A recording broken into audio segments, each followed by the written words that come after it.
স্বরাষ্ট্রমন্ত্রীর বিবেক জাগ্রত হয় নাই। দিনের বেলা কলিজার টুকরা মেয়ের গলায় ছুরি চালিয়ে মাথা আলাদা করতে পারে এই নৃশংসতাই আমি জাহিলিয়াতের বর্বরতাকে হার মানিয়ে দিয়েছে। Lily premium gold soap 24 carat gold এনে দেয় রিয়েল গোল্ডেন গ্লো। সোনার টুকরা ফুটফুটে চেহারার রামেশার দৃশ্যই খুনের কাহিনী যারা পড়েছে, মহানগরী উত্তরে আমি তার বাড়িতে গিয়েছেন, আমাদের অনেক নেতারা গিয়েছেন, তাদের যে আবেগ, তাদের যে কষ্ট, তাদের যে বেদনা, তাদের মধ্যে যে অপরাধ বোধ এবং ব্যর্থতার বোধ, যে গ্লানি নিয়ে আমরা আপনাদের সামনে দাঁড়িয়েছি, ব্যথা বেদনা ভাষায় প্রকাশ করার ক্ষমতা আমরা যেন হারিয়ে ফেলছি। সংগ্রামী দেশবাসী, কি নিষ্ঠুর নৃশংসভাবে হত্যা করা হয়েছে।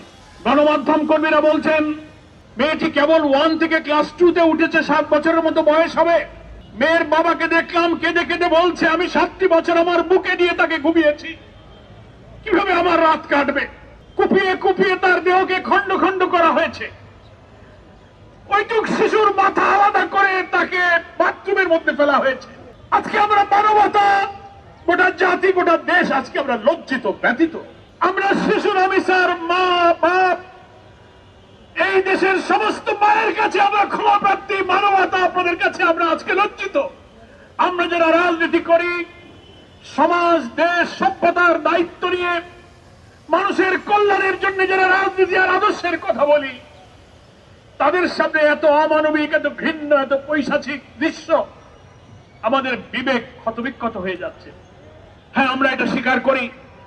সরকার হয়তো বলবেন, প্রশাসনের দায়িত্ব পালনে যারা আছেন তারাও হয়তো বলবেন, সমাজ তো অপরাধ থেকে কখনো মুক্ত হয় না, সব সমাজেই কিছু অপরাধ প্রবণতা থাকে।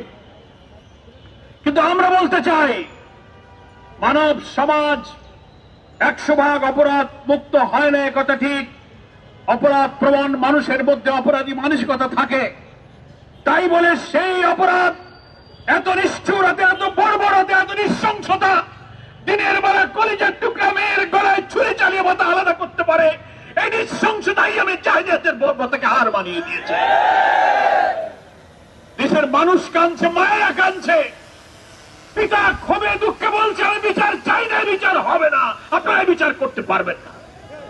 তারপরও আমাদের স্বরাষ্ট্রমন্ত্রী, অনেকে স্বরাষ্ট্রমন্ত্রী বলেন না, উনাকে বলেন সর্বমন্ত্রী।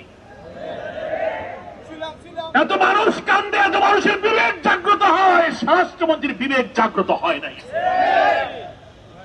পৃথিবীর বিভিন্ন সভ্য দেশে, উন্নত দেশে, গণতান্ত্রিক দেশে আমরা দেখেছি, রেল দুর্ঘটনা হলে রেলমন্ত্রী পদত্যাগ করে, দুর্নীতির অভিযোগে অভিযুক্ত হলে উন্নত দেশের মন্ত্রীরা পদত্যাগ করে প্রাইম মিনিস্টার ক্ষমতা ছেড়ে দেয়।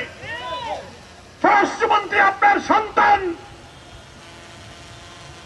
আপনার পরিবারের এরকম চেহারার বাচ্চাদের চেহারা কি আপনার মনে পড়ে না?